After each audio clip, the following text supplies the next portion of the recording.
ભાવનગરમાં કથિત લઠ્ઠાકાંડનો મામલો સામે આવ્યો છે, જેણે ખળભળાટ મચાવ્યો છે અને લઠ્ઠાકાંડમાં 2 વ્યક્તિઓના મોત થયા છે, જ્યારે 5થી વધારે લોકોની હાલત ગંભીર છે અને આ મામલે હવે ડીજીપી જીએસ મલિક એક્શન મોડમાં આવ્યા છે અને તમામ થાણા અમલદારોને ડ્રાઈવ કરવાના આદેશ આપ્યા છે અને જે પ્રકારે લઠ્ઠાકાંડની સંભાવના છે તે મામલે એસપી નિતેશ પાંડે શું કહ્યું છે તેને લઈને જ વાત કરવી છે।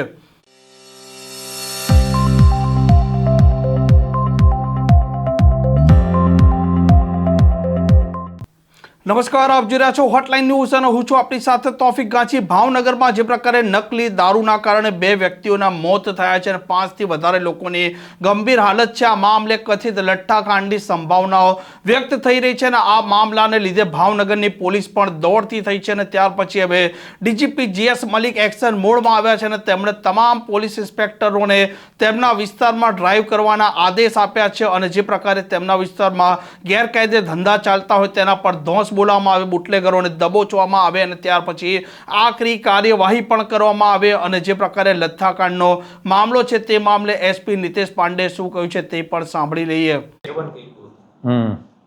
મૃતક વ્યક્તિ જે છે ઉપેન્દ્રસિંહ ગોયલ એ ખરકડી ગામના છે। એના જોડે બીજા 2 લોકો હતા જેને એના જોડે એ લોકોએ બધા મળીને સેવન કર્યું હતું। એમાં એકની હાલ સિચ્યુએશન સારી છે અને એક જે છે હોસ્પિટલમાં ભરતી છે, એની પણ સિચ્યુએશન સ્ટેબલ છે। નરેન્દ્રસિંહ યાદવ નામના વ્યક્તિ છે તેનું પણ મૃત્યુ થયું છે તે પ્રકારની માહિતી મળી રહી છે, બટ એની અત્યારે હાલ અમારા પાસે એની કોઈ વિગત નથી અને એની કોઈ એવા ઓન પેપર અમારા પાસે કોઈ એવી જે છે રિપોર્ટિંગ નથી થઈ। સર, 4 બુટલેગર પકડવામાં આવ્યા છે, તેના નામ શું છે અને કયા વિસ્તાર? એ બુટલેગર જે છે મોટા ભાગે વર્તેજ પોલીસ સ્ટેશન અને અમારા સિટીના જે પોલીસ સ્ટેશન છે એમાં છે।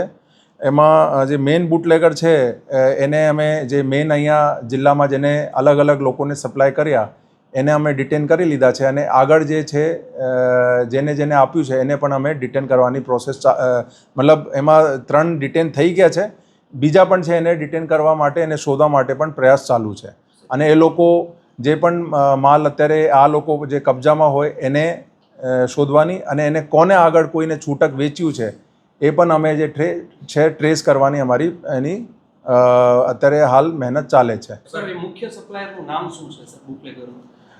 મુખ્ય સપ્લાયર જે છે ગૌતમ એક સોલંકી કરીને છે, એ મુખ્ય સપ્લાયર છે।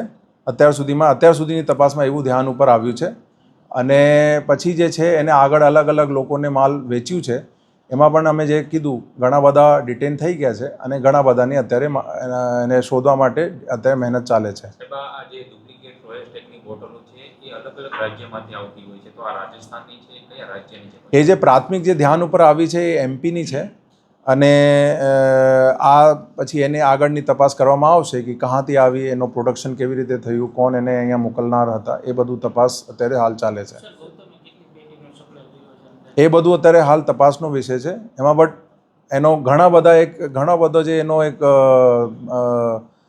નંબર ઓફ પેટી છે અમે કબજા લઈ લીધી છે અને અમુક માટે પણ મહેનત ચાલે છે અને બટ એમાં એવું છે કે જેને સેવન કર્યું છે અમારે બધાને એક જ અનુરોધ છે, અગર એવા કોઈ છેલ્લા 2-3 દિવસમાં એને ખાસ કરીને એને સેવન કર્યું હોય તો ખાસ એ લોકો તાત્કાલિક જે છે એક્સપર્ટ ડૉક્ટરના સુપરવિઝન હેઠળ એની સારવાર લે। સર, આ ગૌતમ છે તેને ટ્રેસ આપણે કેવી રીતે કર્યો કે આ માલ તેનો જ છે સર? એ અમારા હ્યુમન સોર્સ અને ટેકનિકલ ઇન્ટેલિજન્સના આધારે અને પછી જે એમાં જે ભાનમાં હતા એની પૂછપરછના આધારે અમે બધાને બેક ટ્રેસ કર્યું, એના આધારે અમે એની માહિતી મળી। અત્યારે જે છે અમારા પ્રાયોરિટી છે કે જેટલા લોકો અત્યારે જેને એને સેવન કર્યું છે એને તાત્કાલિક સારવાર મળે અને જેની સારવાર ચાલે છે એને બેસ્ટમાં બેસ્ટ પોસિબલ કેર મળી શકે જે છે એને બધાને અમારી ભગવાનને એક જ પ્રાર્થના છે કે બધાની જાન બચી જાય, એ અમારી પ્રાયોરિટી છે। બીજા બધા છે એની અમે તપાસ કરશું। ખાસ કરીને ડુપ્લિકેટ દારૂમાં સ્પિરિટની માત્રા વધારે આવતી હોય છે, તો માત્ર રોયલ સ્ટેક જ છે કે પછી અન્ય? એ જે અત્યાર સુધીમાં જે કોમન એક વસ્તુ આવી છે રોયલ સ્ટેક છે, એની પછી અમે FSL તપાસ કરાવશું, એમાં શું ખરેખર હતું એની સાયન્ટિફિક તપાસ પછી જ ખબર પડશે। જે મૃતક છે તેમને દારૂ સપ્લાય કરનાર વ્યક્તિની ધરપકડ કરી છે? હા, એમાં પણ ઘણા બધાની ધરપકડ થઈ છે। જે આપે કીધું જે ગૌતમ છે મેઇન, એના પછી નીચે ઘણા બધાને એને આપ્યું છે, તો એમાં અમુક લોકો ડિટેન થઈ ગયા છે, અમુક બાકી છે, એના માટે મહેનત ચાલે છે। સાહેબ દારૂબંધી હોવા છતાં આટલો દારૂ વેચાય છે તો આના માટે પોલીસ જવાબદાર ના કહી શકાય? અત્યારે મારી પ્રાયોરિટી છે કે જે લોકો અત્યારે જેને સેવન કર્યું છે એને પ્રોપર સારવાર મળે.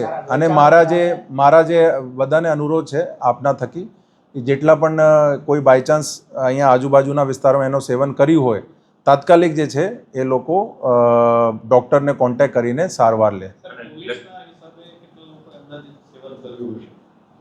અમે કીધું કે આ તો જે અમારે જે અમે જેટલા લગભગ જે 4 બુટલેગર પકડ્યા એના પાસે જેટલી માલ છેલ્લા 2-3 દિવસમાં એનો બધું લેવેચ થયું છે એમાંથી 90% અમે બોટલ રિકવર કરી લીધું છે.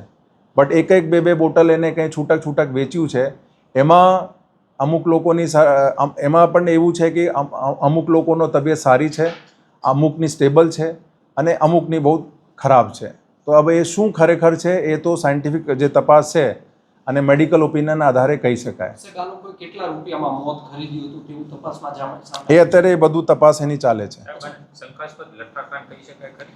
અત્યારે જે સાયન્ટિફિક તપાસ જ્યારે થશે, જે બોટલ મળ્યા છે એની જ્યારે સાયન્ટિફિક તપાસ થશે પછી જ કહી શકાય કે એમાં ખરેખર શું મટીરિયલ મિક્સ કરવામાં આવેલ હતું. બીજો જે શંકાસ્પદ છે નરેન્દ્રસિંહ માટે હજી નથી કરવામાં આવ્યો તો અમે જે છે પરિવાર એનો અત્યારે જે ફેક્ટ છે અમે પણ બધું ખબર નથી.